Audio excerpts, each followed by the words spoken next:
Sam, I'm here with Rick Nagel, the newest regent to the University Board of Regents at OU in Oklahoma City, or Norman, as we would say.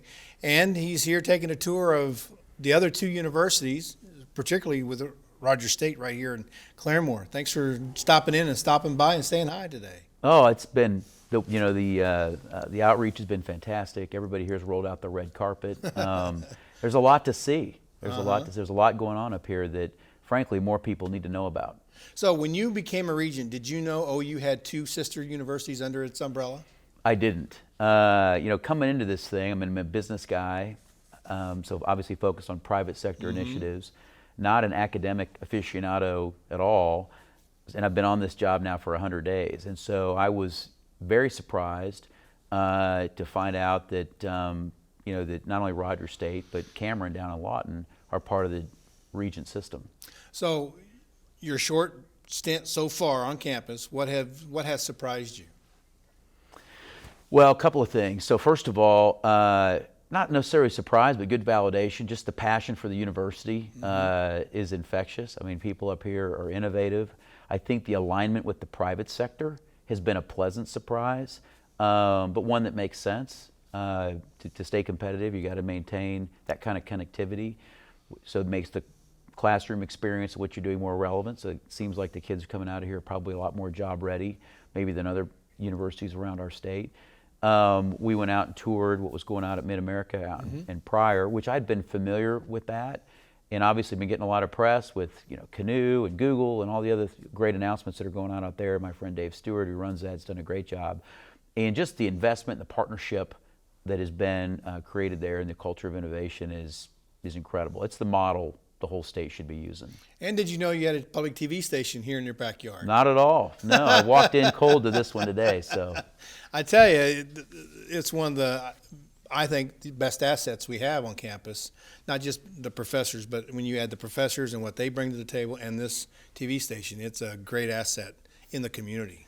When you think about all of the multifaceted programmatic pieces of a university system, it's hard to get the word out on what's going on a billboard or on a web page even. So this is a great venue for that, and I'm certainly supportive of it, and hopefully you guys can reach a lot more kids. There's a lot more capacity here at this university, and hopefully you can use this as a medium to fill it up. The great thing about the station, just so you know, we may not talk to the, public television is for the older crowd, but in Northeast Oklahoma, particularly in the rural areas, kids are raised not only by mom and dad, but by grandparents. Sure. And that's our stakeholders, are the older parents and the grandparents. And usually in those communities, those kids don't do anything without mama or grandma telling them what to do. And so that's what I love about our stakeholders, is that we have a direct conduit to them. And it's been fantastic to go to places like Stillwell and get yelled at across the road. Hey, I watch you all the time. So that's pretty cool to hear that, knowing that they're watching RSU Public TV. Pretty cool. Well, when they grow up on it and they see it, and that brand reinforcement that comes with that, the ability to kind of spread your message, set your tone, what an amazing recruitment tool, and a way to stay connected with the population up here. So as the newest regent on board, what's your desire, your goal, your idea to bring to the table to help OU and its sister station or sister universities to continue growing and going in the right direction? Well, I would answer that in a couple of different ways. The first one is alignment with the private sector, which I think you all have an incredible model up here that maybe the University of Oklahoma main campus at Norman and others around the state could probably take a lesson out of the page book on. The whole aim of a university right now, when you think about all the different options for kids coming out of high school to go right into the workforce, the 4-year degree is an option, but career tech is an option. Community college is an option. Getting a trade certificate is an option. And universities have to compete. And when you think about the rising cost, when you think about unfortunately the level of debt a lot of kids go into to get that degree and come out, they've got to know how they're going to pay that off, right? And so I think better alignment, better counseling up front about what kind of careers kids are going to have when they come out to steer them into the right degree fields when they go in is pretty important. The online dynamic obviously weighs into all this pretty heavily. We've all seen that through COVID right now, and that's going to be something I think it was a trend that was already doing this. Now I think that curve is steepened. So helping OU navigate all of that and the other universities is going to be an interesting challenge, but one I'm up for. The other side of this is the applied research piece. My background, aerospace, defense, and having a private equity firm that invests exclusively in that. We partner with research universities and have all over the country, and that I think is something that Oklahoma could do a lot better. I think they're trying, they're working towards that, and I think we can look at best practices around the nation and bring some of that back here. You being in the private sector and seeing that the universities need to not be afraid of that world, but join into that world. How did you get into the private sector, particularly in defense and aerospace with your private equity firm? How did you come about doing that? Well, that's maybe a longer story than we've got for this segment, but so I came out of OU with an engineering degree. I graduated in 1994. My first career was IT and tech. The company I was with got acquired by a larger business and went on an acquisition spree, and then ultimately the division that we were in became non-core and spun out to a private equity firm based in Los Angeles. They were shorthanded, so they were calling on people from their portfolio companies to kind of come help them out on their projects. I was kind of an operator at that point in my career as a young guy. They put me in charge of this business that they bought. And then I started getting involved in doing deals, evaluating opportunities, figuring out what you're going to do with them. After you buy them is very, very important in terms of how you capitalize them, how you're going to grow them, and all that. So I did that for a long time. I learned that sector pretty well. Then 9/11 hit. And we all remember that day very, very well. For me, it changed my life. I wanted to do something more purposeful immediately after. I had a younger brother who was at OU on the GI Bill and was going to go back to the fight in the Army.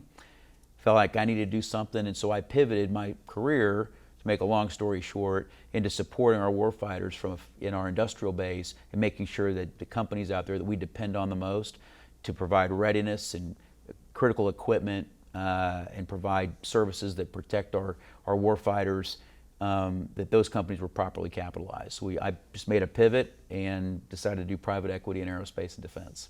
And were you living in LA at the time? No, I traveled back and forth. I've lived in Norman the whole time, so I was a transplant. I came to Oklahoma on a scholarship with Boys and Girls Clubs of America in partnership with Phillips Petroleum. Oh, wow. They recommended I go to OU, so I did. And it's been home ever since. But candidly, I kind of live out of a suitcase. My family is incredibly patient. Our holdings now, we've done 30 acquisitions at Acorn Growth Company is the name of the firm. Since 2005, that pace has been accelerating. We're on our fifth fund, and to look at deals and to govern the things you have to be on the road. We invest primarily in North America and in Europe, but today our operations, we're in 32 countries, 11 states, employees everywhere. It's a lot. Well, I was looking at your bio, and I've seen all the deals you've been making. You ought to come work for me. We could grow this place even bigger and better. Let's do it. I'm all in. Before we go, let's just talk about the Big 12 real quick. Just a short stint. Sure. How do you feel about that move, going to the SEC? Well, I voted for it a couple weeks ago. I mean, I think it's good for the University of Oklahoma, and it's going to be good for the state of Oklahoma. Mm-hmm.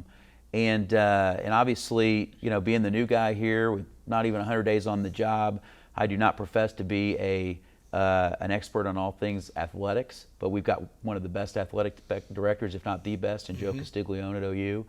And there's a little bit in Joe we trust. And for sure, will you just look at the competition dynamic, the financial dynamic, name, image, and likeness, the Supreme Court ruling against the NCAA, and what that means in terms of just compensation for players, where that is today, where that's moving to. OU had to think about what we needed to do to be competitive and to align ourselves, for the future. And I think we've done a good job of that. I'm excited about it. I stand behind it. I think it's the right decision for OU. Well, if you get a chance to come back here and watch a basketball game on campus or a baseball game on campus, we have great sports here on this campus under our athletic department. I'm really proud of what our men and women have been able to do as athletes on this campus. Oh, I'll get up here for sure. I've got 2 young daughters that are soccer players, and I saw the team out there practicing today, getting ready for the season, and you can count on it. I'll be in the stands. Well, thanks for stopping by. I appreciate it. Oh, for sure. Thanks for having me. We'll be right back.